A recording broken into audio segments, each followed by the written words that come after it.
বিএনপির ভারপ্রাপ্ত চেয়ারম্যান তারেক রহমান বলেছেন, তিনি বিশ্বাস করেন আগামী নির্বাচনে অধিকাংশ আসন ধানের শীষ এবং বিএনপি পাবে।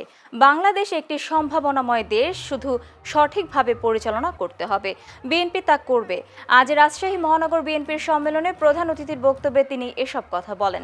তারেক রহমান বিগত সরকারের সমালোচনা করে বলেন, স্বৈরাচার এদেশের অর্থনীতি, স্বাস্থ্য, আইন শৃঙ্খলা রক্ষাকারী বাহিনীকে ধ্বংস করে দিয়েছে। তা আবার পুনর্গঠন করবে বিএনপি। সে লক্ষ্যের দিকেই এগিয়ে যাচ্ছে বিএনপি। একটু আগেই আমি বলেছি, স্বৈরাচার এই দেশের শিক্ষা ব্যবস্থাকে ধ্বংস করে দিয়েছে, স্বৈরাচার এই দেশের বিচার ব্যবস্থাকে ধ্বংস করে দিয়েছে, আইন শৃঙ্খলা বাহিনীকে ধ্বংস করে দিয়েছে, অর্থনৈতিক ব্যবস্থাকে ধ্বংস করে দিয়েছে, স্বাস্থ্য ব্যবস্থাকে ধ্বংস করে দিয়েছে। প্রত্যেকটি ব্যবস্থাকে তারা ধ্বংস করে দিয়েছিল তাদের নিজেদের স্বার্থে। আমাদের স্বাস্থ্য ব্যবস্থা ভেঙে ফেলেছে একদম। আমরা দেখেছি স্বৈরাচারের সময় যাদের পক্ষে সম্ভব হয়েছে, স্বৈরাচার এমন ভাবে স্বাস্থ্য ব্যবস্থা থেকে সাজিয়েছিল যাতে করে মানুষ বাধ্য হয় পার্শ্ববর্তী একটি দেশে গিয়ে স্বাস্থ্য সেবা নেবার জন্য।